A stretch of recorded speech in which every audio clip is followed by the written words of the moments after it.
भगवान शंकर ने खबर नहीं ली। रावण ने अपना 1000 वर्ष के अंता 1000 वर्ष जब बीतती थी तो रावण एक सर काट के चढ़ा देता था हवन कुंड में। ये लो प्रकट हो जाओ, ओम नमः शिवाय। 9 सर चढ़ा दिए रावण ने अपने काट काट के, एक सर बचा। भगवान का, भोले बाबा का सिंहासन हिल गया। ऐसा भक्त तो हमने कभी नहीं देखा। रावण ने कहा अंतिम सर्वचा है भोलेनाथ, प्रकट हो जाओ, हमें दर्शन दो, मेरी इच्छा पूर्ण करो। और जैसे ही 10वां सिर काटने को हुआ भगवान भोलेनाथ प्रकट हो गए। पीछे से चंद्रहास तलवार पकड़ ली। बस भक्त तेरे जैसा तपस्वी हमने नहीं देखा, जो अपने प्राणों की भी चिंता ना करके ऐसी घोर तपस्या करे। रावण ने आंखें खोल के देखा भगवान को, भोले बाबा को प्रणाम किया। भूत भावन, हे भोलेनाथ बड़ी देर में खबर लेते हो। भगवान ने कहा परीक्षा भी न करी जाए तो पता कैसे लगेगा भक्त है क्या भक्त है। मांगो क्या चाहते हो। रावण ने कहा अब आप ही जानो हम क्या चाहते हैं। भोलेनाथ ने कहा चलो ठीक है, जो तुमने हमको 9 सर चढ़ाए हैं, 9 सरों के बदले में मैं तुम्हें वरदान देता हूं। क्या भगवान ने वरदान दिया? 9 सरों के बदले में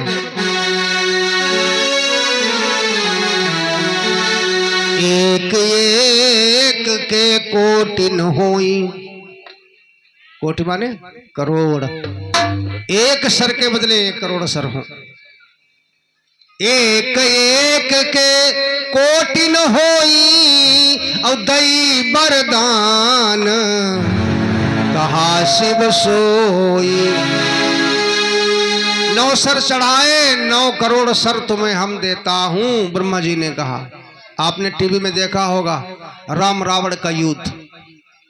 राम जी धनुष बाण से बाण छोड़ते हैं, रावण का सर कट जाता है और सर कटने के बाद अट्टहास करता हुआ फिर सर निकल आता है। ये ब्रह्मा जी का, भगवान शिव का दिया हुआ वरदान है। जब वरदान दे चुके एक एक के कोटिन होई, रावण बड़ा प्रसन्न हुआ। अब फिर रावण बोला प्रभु हमने तो कुछ मांगा ही नहीं, ये तो तुमने अपनी मर्जी से दिया है, हमें भी कुछ दे दो। बोले हमें इतनी ताकत दे दो जो हमारे सामने हमें कोई हिला ना सके। तब भगवान शंकर ने कहा चलो तुम्हें हम 1 लाख हाथियों की ताकत प्रदान करता हूं, जाओ। 1 लाख हाथियों की ताकत जब उसने सुनी, इतनी कहकर के भगवान भोले बाबा अंतर ध्यान भये और रावण वहां से चला। कैलाश पर्वत से उसने सोचा कि झूठा तो नहीं भोलेनाथ ने वरदान दे दिया, 1 लाख हाथियों की ताकत हमारे अंदर है कि नहीं है, चलो पहले आजमाइश कर ली जाए। सुबह ने कैलाश पर्वत हथों से ऐसे करके हाथ से धीरे धीरे पकड़ो। ऊपर पार्वती सेवा में लगी, भोलेनाथ बैठे अपने आसन पर। रावण ने पकड़ो कैलाश पर्वत हला के देखो ताकत है कि ना, सो ऐसे ऐसे हिलाओ।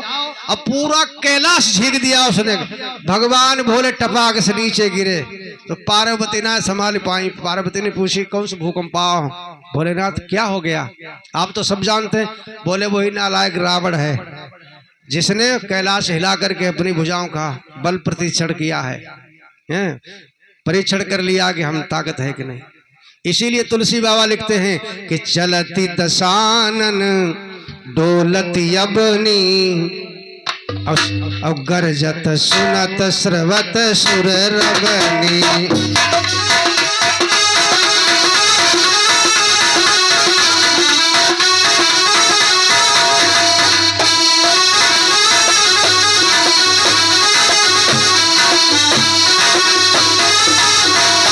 रावण जिस समय गर्जना करता था तो स्वर्ग के देवता जितने जिनकी पत्नियां गर्भवती थी उनके गर्भ खिसक जाते थे, इतनी गर्जना थी।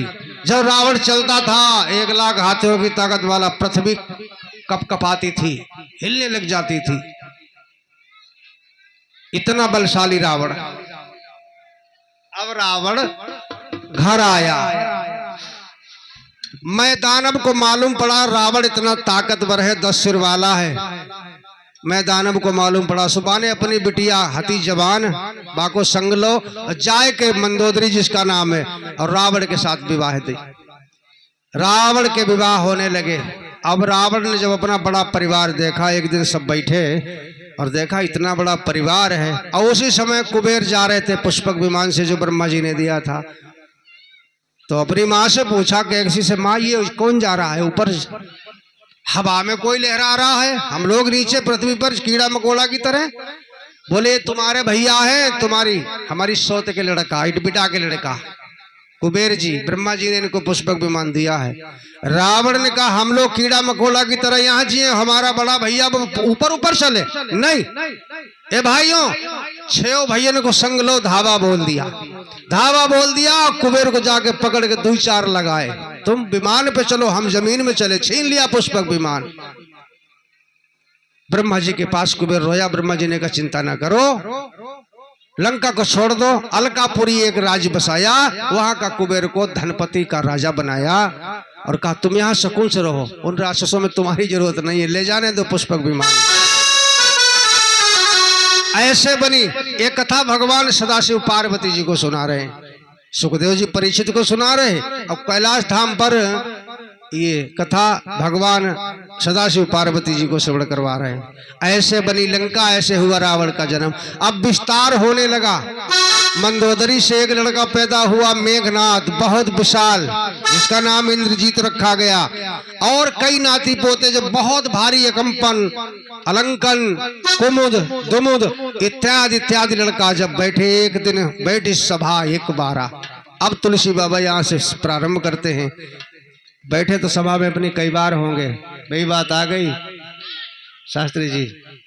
10 मुख बैठी सभा 1-12। एक बार सभा में बैठा, देखी अमित यापन परिवार, अपनो घना परिवार देखा, फिर विचार किया इतना हमारा परिवार, इतनी हमारे घर में लाठी, अब हम और स्वर्ग पर राजा देवता लोग राज्य करें, स्वर्ग भी हमारा होना चाहिए, सब कुछ हमारे पास है, ताकत मेरे पास है, मेरे भाइयों के पास है, बिना भगवान के कोई मार ही नहीं सकता, तो हमको स्वर्ग में रहना चाहिए। अच्छा, जब तक विचारधारा नहीं होगी तब तक आदमी आगे बढ़ता भी नहीं। अब चाहे मिले या ना मिले वो अलग बात है, विचारधारा बनाई रावण ने, है? तो स्वर्ग पर धावा बोल दिया। स्वर्ग पर धावा बोल दिया। देवताओं को पता लगा कि रावण, मेघनाथ, कुंभकर्ण, खर दूषण ये सब आ रहे हैं, तो पहले ही स्वर्ग छोड़ दिया। उन्होंने कहा देखो भगवान के सिवा कोई मार तो उनको सकता नहीं, अब हम उलझे, इतनी ताकत है उनके अंदर, हम तो मारे जाएंगे। स्वर्ग खाली मिला, स्वर्ग पर अधिपत्य जमा दिया। एक दिन रावण घर से निकला, श्वेत द्वीप में पहुंचा। एक बूढ़ा मैया अपनी बहुवन को, बिटियन का स्नान करवा रही एक सरोवर में। अब पुरुष वहां पर कोई नहीं है, गंधर्वों की लड़कियां हैं, यक्षों की, गाने बजाने वालों की, वो स्वर्ग की, इंद्र के दरबार की, वो सब हैं। बूढ़ी मैया एक ही रखवाले के लिए हैं। वहां रावण जाके पहुंचा, लड़कियों बाहर निकलो जल से। सो बूढ़ा मैया सामने आई, बेटा क्या बात है, तुम्हारे 10 मूड लगे, का चिल्ला रहे? जवाब दो, इन लड़कियों के घर वालों को बुलाओ, उनको मार करके इन सब लड़कियों को, युवतियों को मैं ले जाऊंगा। बूढ़ा ने कही अच्छा तुम सही ले आए, घमंड में बड़ी ताकत तुम्हारे अंदर है। रावण कहने लगा हमारी 20 भुजाएं हैं, 10 सिर हमारे हैं, 1 लाख हाथियों की ताकत हमारे अंदर है, भोलेनाथ का वरदानी हूं, बुलाओ उन देवताओं को जिनकी घरवालियां हैं। बूढ़ा ने कहा पहले हमसे निपट लो। बूढ़ा ने पकड़ी टांग रावण की, एकदम झटका से उठाओ, पतंग जैसे ऐसे करके घुमाओ, फेंक दो ऊपर। रावण समझता था हमसे ज्यादा कोई ताकतवर है ही नहीं। बूढ़ा ने उठा करके जब फेंका तो समुद्र में रावण जाकर के गिरा और सीधे डूबते डूबते पाताल लोक में पहुंचा, जहां पर राजा बलि राज्य करता है। बलि का बेटा बैरोचन, जो प्रहलाद का पोता है, उसने देखा ये तो लंका का राजा रावण है, आवा, बड़ा स्वागत किया उसका, रावण को बैठाया। रावण फिर वहां इतना नालायक निर्लज्ज भुजा अपनी 20 ठोक करके कहने लगा हमारे अंदर इतनी ताकत है कि हमारी 20 भुजा के सामने कोई टिक नहीं सकता। बैरोचन ने कहा ठीक है भैया, घमंड मत करो, यहाँ कोई बात नहीं, आए हो तो तुम्हारा स्वागत है, तुम लंकाधिपति हो, वरदानी हो, सब बात बढ़िया है, आओ खूब रहो यहाँ, आपका आदर सत्कार है, जब जाना चाहो तो चले जाना। रावण कहने लगा नहीं, हमारी ताकत के आगे कोई बोल नहीं सकता। तो कहा अच्छा चलो ठीक है, आओ हम तुम्हें कुछ दिखाते हैं। बैरोचन ने ले जाकर के वो हिरण्याकश्यप के कवच कुंडल रखे थे, जो कवच पहने जाते हैं, कुंडल वगैरह मुकुट वगैरह हिरण्याकश्यप के दादा के परदादा के, रावण को वहां ले गए। बोले देखो तुम लंका के रावण हो, तुम लड़ाई लड़ाई करने वाले हो, और हमारे दादे परदादे की ये कुछ कवच पड़े हैं, इनको तुम ले जाओ, हमारे कोई काम के नहीं है, ले जाओ। तो रावण उन मुकुटों को नहीं उठा पाया जो हिरण्याकश्यप के मुकुट रखे थे। जब नहीं उठा पाया तो मारे शर्म के बैरोचन के आगे हाथ जोड़े और डींग मारता हुआ चला गया। कुछ लड़का जल भर रहे थे घड़ों में, उनके सबके घड़े फोड़ दिए रावण ने। देखो जिसकी आदत खराब होती है वो करेगा उत्पात ही। तो लड़कों ने रावण को क्या किया, बांध लिया, लाते मारते मारते दरवाजे बंदर की तरह घुमा रहे। बैरोचन को पता लगा तो उन्होंने कहा मेरे राज्य में ऐसा करना ठीक नहीं है, आखिर लंका का पुलस महात्मा का पोता है, छोड़ दो इसे। छोड़ दिया। तब रावण एक दिन आया, बड़ा शर्मिंदा हुआ कि एक दिन पंपापुर पहुंच गया, जाकर बाली से भिड़ गया। बाली भगवान का भजन कर रहा था, संध्या के समय बैठा, और रावण ने जाकर डींग मारी। बाली ने सोचा ये नालायक लंका का रावण, इसके 10 सिर होते हुए इसमें बुद्धि भी नहीं है, हम भगवान का भजन कर रहे हैं, हमसे लड़ने के लिए कह रहा है, चल बाद में लड़ेंगे तुझसे। उसको पकड़ा, अपनी बगल में दबा लिया। बाली भी इतना बलवान है, अब बगल में दबा के अपना भगवान का भजन करता रहा। भजन करने के बाद उसे ध्यान ही नहीं रहा हम बगल में किसको दबाए हैं। अब घर चला गया। तारा ने चलो भला हुआ देख लिया को रावण दबा हुआ है। जब कहा कि तुम्हारे काख में तो लंका का राजा रावण दावे हुए महाराजा, अच्छा ठीक चलो, ये तो हमें ध्यान ही नहीं रहा। बांध दिया उसको, खंबे से रावण को बांध दिया। बांधने के बाद तारा ने कहा बताओ वहां सब राज्य सुना होगा, इसको छोड़ दो महाराज, हम आपसे निवेदन करती हूँ। तारा ने छुड़वा दिया। तब रावण चला गया। ऐसा रावण, ये तो रावण की कथा। और रावण ने अब अत्याचार प्रारंभ करना शुरू कर दिया। जिनको बड़ो परिवार हो तो पूरे गांव में समझना कि सब, जिनके घर में 6 लाठी हो और नाती पोता 2-4 लाठी हो, बड़े बूढ़े जिंदा हो, अब गरीब गुनिया किलो 2 किलो है, पड़ोस में उनकी जमीन जरूर दावी लेते, क्योंकि बेचारो लड़े ना पाओ, अब लड़े तो वो मार खाए। और रावण ने अत्याचार प्रारंभ किया, आदेश दिया जितने मंदिर हैं सब बंद करो ये मंदिर।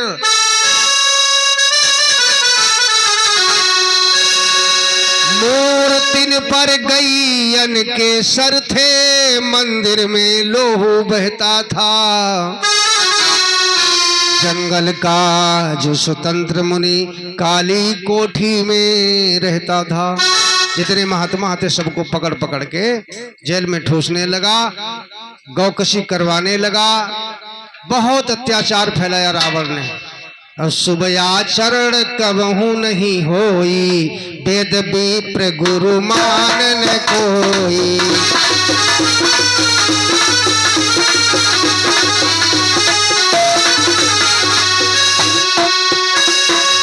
नहीं यज्ञ जप दाना, सपने हो सुनो न वेद पुराना।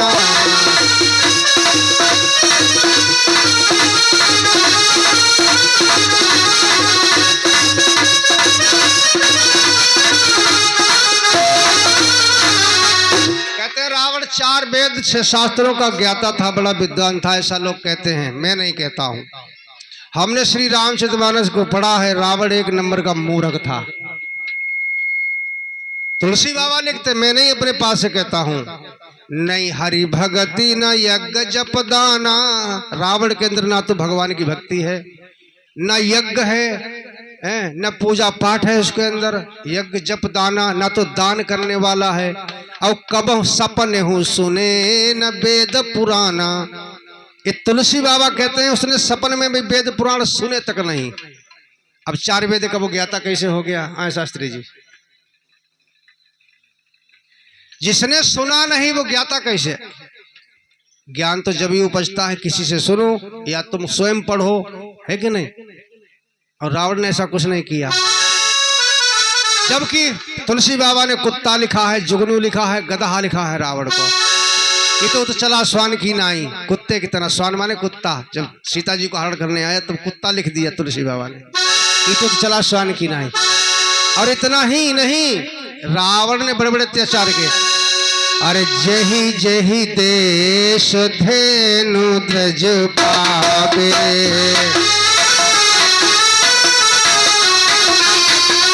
कहते रावण ब्राह्मण था और द्रज माने ब्राह्मण होता है। तुलसी बाबा कहते हैं जिस गांव में सब ब्राह्मण रहते थे, रावण कहता था इस गांव में आग लगवा दो, सबको जला के राख कर दो। जही जही देश धेनु द्रज पावे, नगर गांव पूरे आगी लगावे।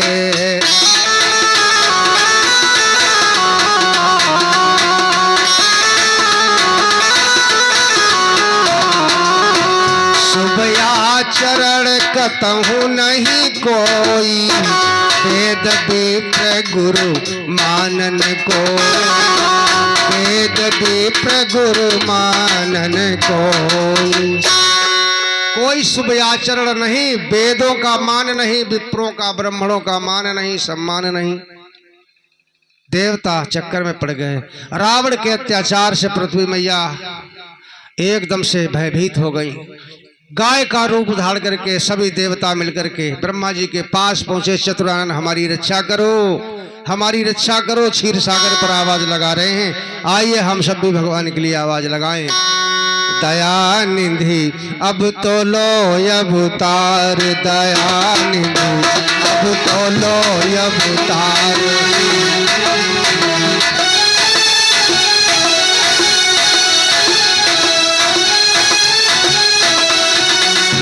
अब तो लो अवतार दयाल, अब तो लो अवतार। नाथ तुम्हारी पृथ्वी देखो, सह नहीं पा रही भार। रावण के अत्याचारों से जीवन है बेकार, दया निधि अब तो लो अवतार, दया निधि।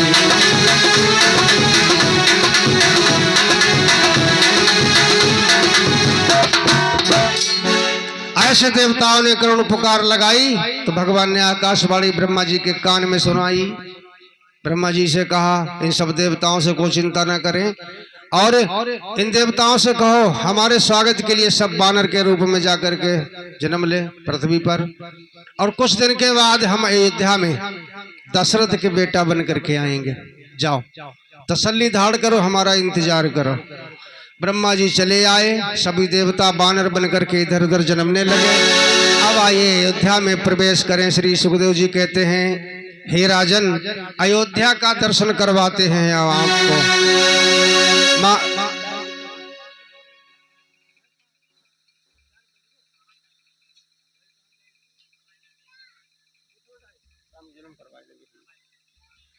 अयोध्या में महाराज दशरथ के आंगन में 3 पटरानियां हैं और 3 पटरानियां हैं, औलाद काऊ के ना है। हाँ। वैसे महाराज दशरथ की कुल रानियां हैं 760 रानियां। आज के संविधान ने अधिकार हमको 1 का दिया है, पहले ये संविधान था ही नहीं है। तो चाहे जितनी चाहे 760 करो, चाहे 1060 कर लो, ताकत होनी चाहिए। 760 रानियों में 3 पटरानियां और तीनों के औलाद नहीं। एक बार सुमित्रा के गर्भ से एक बिटिया पैदा हुई जिसका नाम था शांता। तो महाराज दशरथ जी ने सोचा कि बिटिया का जन्म हुआ इतनी रानियों के बीच में, अकेली बिटिया, भंडारा करो बढ़िया सा खूब झक्कास, खूब बहुत विशाल भंडारा किया। एक बड़े परम मित्र हैं महाराज दशरथ जी के, जिनका नाम है रोमपाद जी। वे आए भंडारा में, उन्होंने कोई औलाद ना। भंडारा खाया और भंडारा खाने के बाद चलते समय दशरथ जी से एक बात कही, भैया हमारे 1 रानी आंगन में, तुम्हारे 760 रानी आंगन में, हमारे कोई औलाद नहीं, तुम्हारी चलो एक बिटिया तो हुई। अगर तुम्हारी कृपा हो जाए तो चाहे बिटिया हमें गोदनामा में दे दो, हैं तुम्हारी और हो जाएंगी, तुम्हारी तो घर में रानियों की कमी नहीं।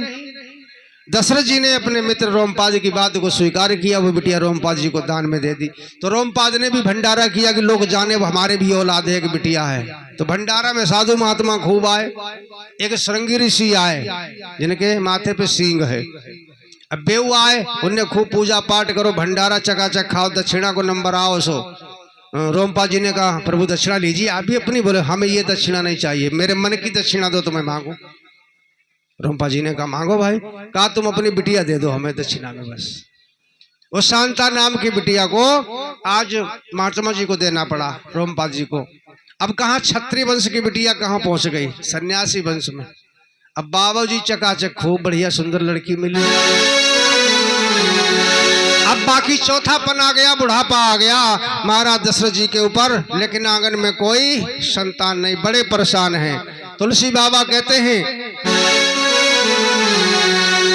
एक बार भूपति मन माही भयहु गलानी मोर सुतना।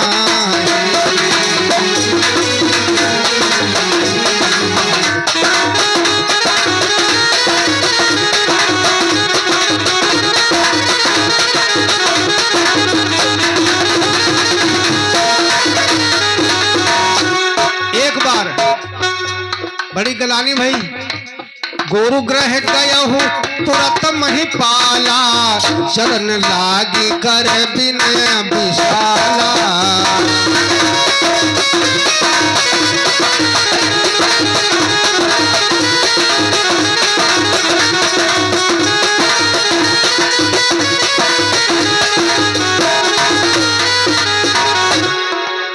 एक बार भूपति मन माही भयो गुलानी। अच्छा देखो, आदमी को चिंता कब होती है? हर समय हर चीज की चिंता नहीं होती। जब दिमाग मन जाए चिंता की जगह पर तब चिंता होगी, वैसे नहीं होगी चिंता कितनी भारी हो। अब दशरथ को चिंता कैसे हुई? जंगल में शिकार खेलने के लिए गए, शिकार नहीं मिला, वापस लौट रहे थे तो देखा ये कमल का पुष्प कीचड़ में बहुत बढ़िया खिला हुआ है। तो सोचा चलो शिकार तो ना सही, अब ये पुष्प ही लेते चलें घर के लिए, क्योंकि हमारी रानी कैकेयी ये बड़ी सुंदर है। अब ये उसके जूड़ा में कमल का पुष्प लगाएंगे वो बहुत अच्छी लगेगी। ऐसा सोच के कमल पुष्प की तरफ हाथ बढ़ाया तो मानो कमल के पुष्प से आवाज निकली, ये राजा तू निर्वंशी है, मेरे को छूना मत। जैसे ही पुष्प की आवाज सुनेगी तो निर्वंशी है, मुझे छूना मत। मतलब निर्वंशी इतना बेकार होता है जो किसी को छुए तक ना। झटका लगा, ऐसा मालूम पड़ा किसी ने उनके सर के ऊपर बम फोड़ दिया हो। पीछे को हाथ समेटा, इसके मतलब हमारी औलाद नहीं, जंगल की वनस्पतियां भी हमको ताना मार रही। गलानी हो गई, क्या करूं, बुढ़ापे में भी है, आशा भी नहीं औलाद होगी। चलो गुरु जी से पूछते हैं। गुरु के पास गए, वशिष्ठ जी के पास, और रोने लग गए। गुरुदेव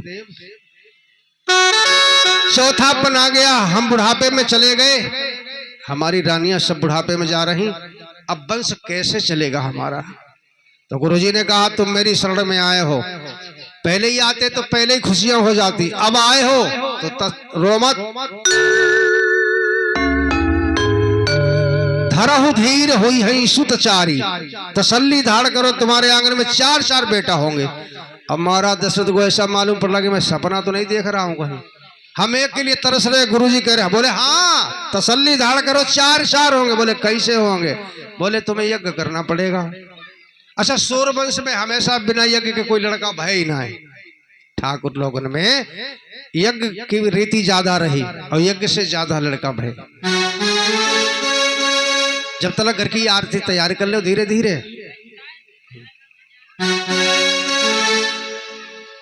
तो क्या करना पड़ेगा? बोले जाओ यज्ञ की तैयारी करो।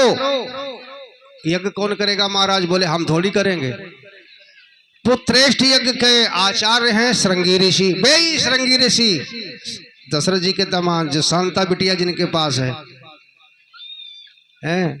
बोले श्रृंगी ऋषि के पास वो मंत्र हैं जो वो यज्ञ संपन्न कर सकते हैं, वो मंत्र मेरे पास नहीं है। अच्छा, हम लोग क्या करते हैं, किसी विद्वान को घर में बुलाएं, चाहे उसके पास मंत्र हो या ना हो, कि चलो उन्हें बुलवाए ले, बे ठीक है, कहीं नहीं से ब्याह करवा लो कि फलाने जगह पंडित जी इन्हें से ब्याह, चाहे पंडित जी का कुछ ना मालूम, ब्याह होने से करवा लो। कई बेशास्त्री बढ़िया गात हते उन्हें बुलवा लो, चाहे मंत्र उन्हें दू न मालूम हो कि गात बहुत बढ़िया आते उन्हें बुलवा लो। हाँ, कि गाओ तो बहुत बढ़िया आते।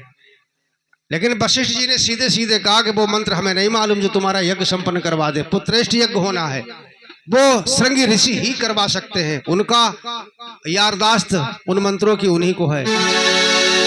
जाओ श्रृंगी ऋषि से कहना वशिष्ठ जी ने बुलवाया है, हमारा यज्ञ संपन्न करो, लेकिन राजसी वेशभूषा में मत जाना। ठीक है। अब दशरथ खुशी खुशी आए, कौशल्या को बताया, राजसी वेशभूषा उतार करके सामान्य व्यक्ति का वेश धारण करके श्रृंगी ऋषि के आश्रम पर गए। जा करके प्रणाम किया। महात्मा जी प्रणाम, हमारे गुरु जी ने आपके पास भेजा है, मैं पुत्रेष्ठ यज्ञ करवाना चाहता हूं, आप चल करके मेरा कार्य संपन्न करिए और इसीलिए मैं आया हूं। श्रृंगी ऋषि ने कहा चिंता ना करो, जाओ तैयारी करो, हम आ जाएंगे समय से। वशिष्ठ जी ने बुलाया तो हम अवश्य आएंगे। इधर दशरथ जी ने सारी तैयारियां, अच्छे अच्छे साधु महात्मा, यज्ञ की वेदियां, बंधन बारें, सब चीज बहुत सुंदर करके लगाई। वशिष्ठ महाराज जी आए, श्रृंगी ऋषि पधारे, यज्ञ होने लग गया। यज्ञ हुआ। अरे भगत सहित मुनि आहुति दीने,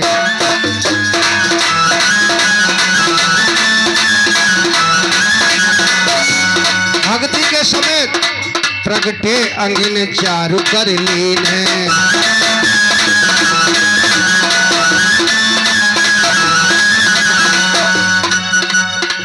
अगिन देव स्वयं प्रकट हुए भक्ति के समेत। भगति सहित मुनि आहुति दीने, आहुति दीने, प्रगटे अंगिन चारु कर लीने।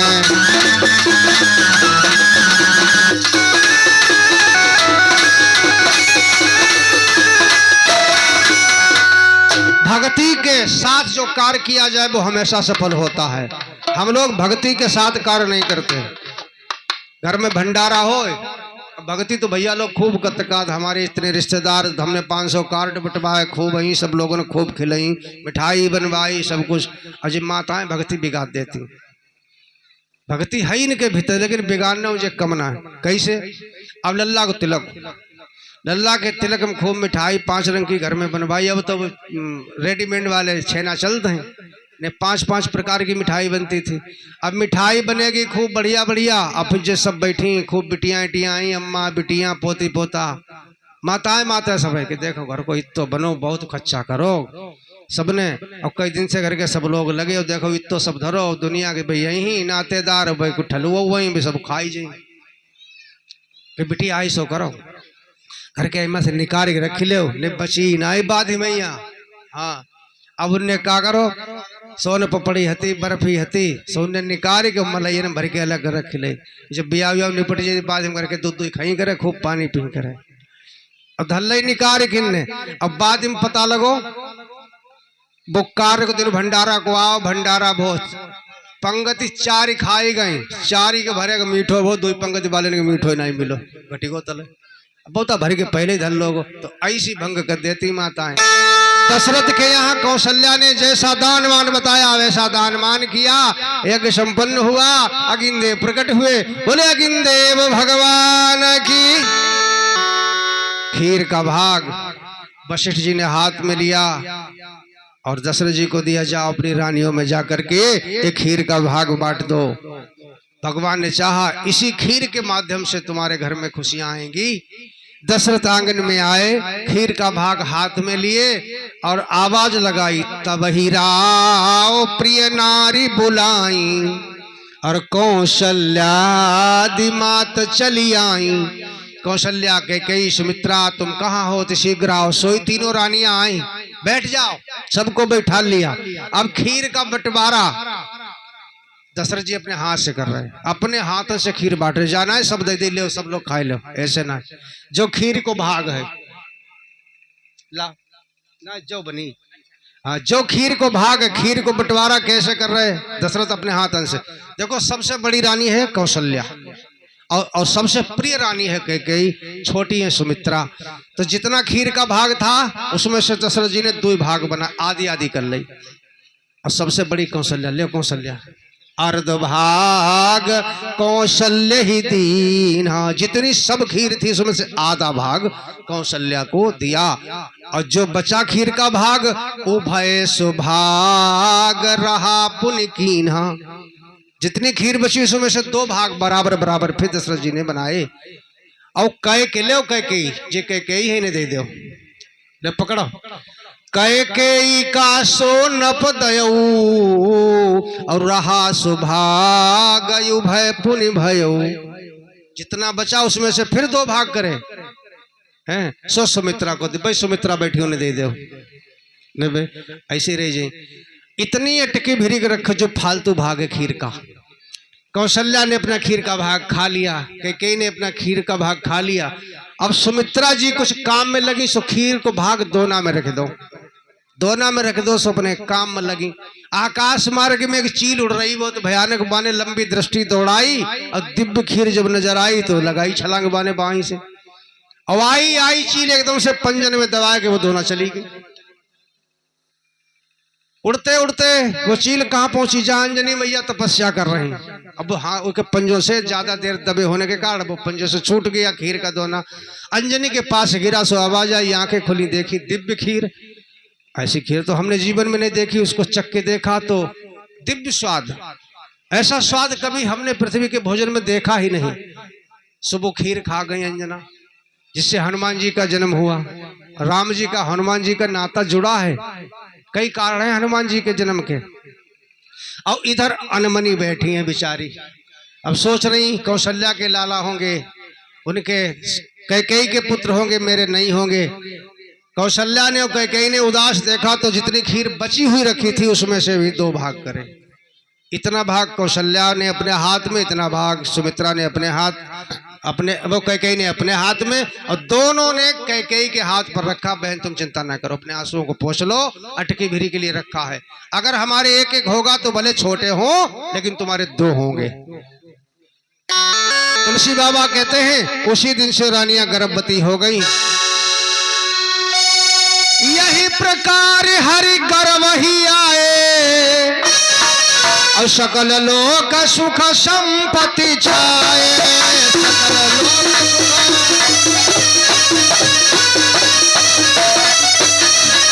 सकल लोक सुख संपत्ति छाए। यही प्रकार हरि गर्भैया है, रानियों को खुशी मिलने लगी। दशरथ महाराज जी को ऐसा लगा अब खुशियों के चिन्ह दिखाई देने लगे। यही प्रकार हरि गर्भ ही आए, सकल लोक सुख संपत्ति छाए।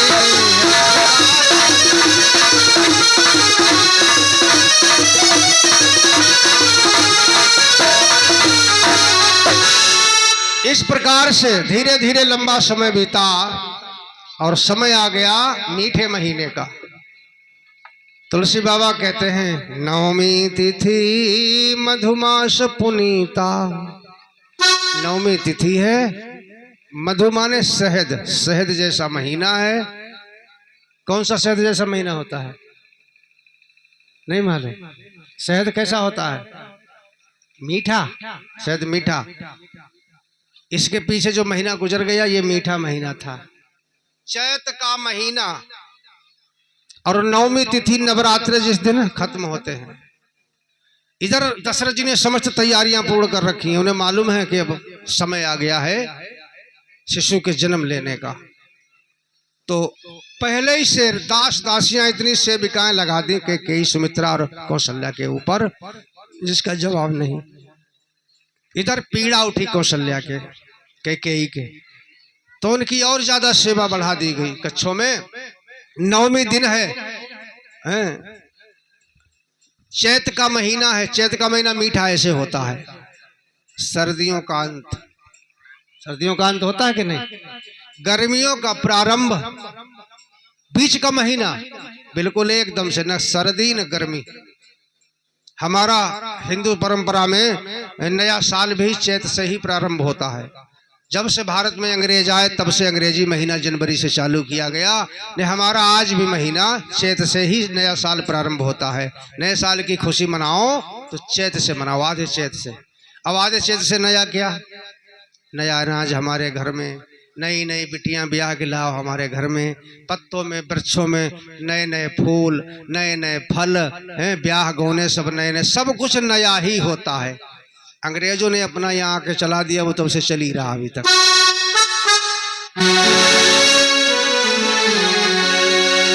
शुक्ल पक्ष उजियारा पाक है, नवमी तिथि है। भगवान श्री राम के आने का समय हो गया। जिस कच्छ में कौशल्या मैया हैं, उसी कच्छ में भगवान चतुर्भुज रूप में प्रकट भय। कहते हैं भय प्रकट कृपाला दीन दयाला कौशल्या हितकारी। कौशल्या दशरथ का हित करने के लिए जो पीछे वरदान दिया था भगवान ने, और भगवान इन्हें मांगा था, चाहो तुम्हें समान सुत। मनु महाराज जी ने और सतरूपा जी ने वरदान मांगा था कि चाहो तुम्हें समान सुत। भगवान ने कहा आप उस से कहाँ खोजो जाई, हमें तो आना पड़ेगा, लो हम आ गए तुम्हारे सामने। कौशल्या कहने लगी प्रभु जब हमारे बच्चा बन के हमने तुमको बच्चा के रूप में मांगा था, बेटा के रूप में, आप तो समूचे समूचे आ गए, हम कैसे बेटा तुमको कहें, तुम तो भगवान हो। भगवान बोले नहीं हम बेटा बन जाएंगे थोड़ी देर के बाद। थोड़ी देर के बाद शिशु बन गए भगवान, कौशल्या की गोद में आ गए। बोले श्यावर रामचंद्र की जय हो। दशमी के दिन कैकेयी ने एक सुंदर बालक को जन्म दिया। एकादशी को सुमित्रा ने 2 जुड़वा बालक को जन्म दिया। अभी नामकरण नहीं हुआ। दशरथ जी को जब पता लगा कि गुरुदेव की कृपा से हमारे आंगन में 4 अंता महल में 4 तीनों रानियों ने 4 बेटों को जन्म दिया, मारे खुशी के ठिकाना नहीं रहा।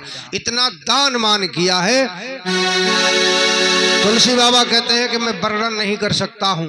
सर्वसुदान दीन सबका हो, जी पावा राखा नहीं ताऊ। जिसको दान मिला उसने दूसरे को, दूसरे ने तीसरे को। तो किसी ने तुलसी बाबा से पूछ दिया फिर आखिर में दान कहाँ गया, सब देते ही रहे, फिर चला कहाँ गया दान। बोले देखो दान लेने के अधिकारी ब्राह्मण हैं और दान देने के भी अधिकारी ब्राह्मण हैं। क्षत्रिय वैश्य दान न देने के अधिकारी हैं, देने के अधिकारी हैं, लेने के अधिकारी नहीं है। शूद्र दान देने का भी अधिकारी है और लेने का भी अधिकारी है। अंत में दान ब्राह्मणों और शूद्रों के पास रहा। बोले सर्वस्व कहाँ से आ गया, ये धन सर्वस्व थोड़ी होता है। बोले सर्वस्व तो सर्वस्व में वो भगवान, भगवान सर्वस्व है। कौशल्या की गोद में जिसने लिया उसने अपने पास थोड़ी रखा, कौशल्या की ही गोद में रख दिया। तो सर्वस्व हमारे भगवान। अब जो कोई जाता है देखने तो भगवान को, तो बच्चे को तो गोद में तो लेगा ही। ऐसे एक छोटी सी बधाई, आरती जला लो, भगवान की आरती। और रात्रि में कितना लंबा समय हो जाए चल जाता है।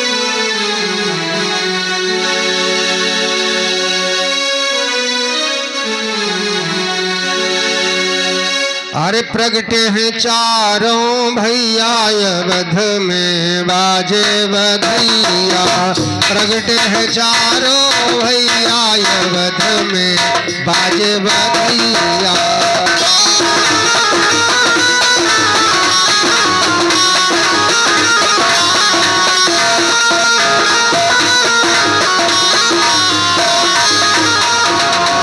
बाजे बधैया, हाँ बाजे बधैया, बाजे बधैया, बाजे बधैया।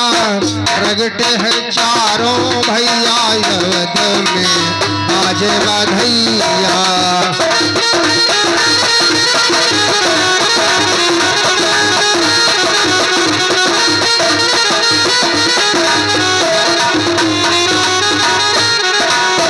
जगमग जगमग दिए न जरत है, जगमग जगमग, जगमग जगमग दिए न जलत है। झिलमिल होते टैया अवध में बाजे बधैया।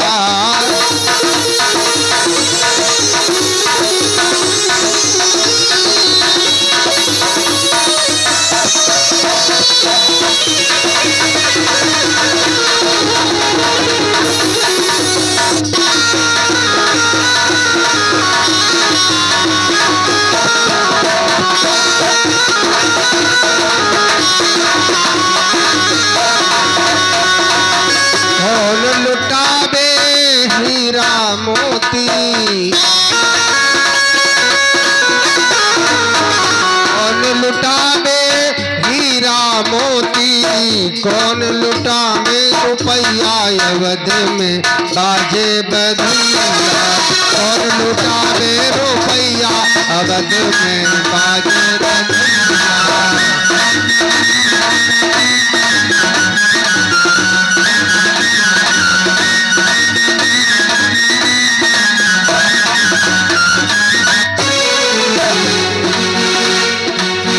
दशरथ लुटावे हीरा मोती। दशरथ लुटावे हीरा मोती। कौशल्या लुटावे रुपया अवध में बाजे बधैया।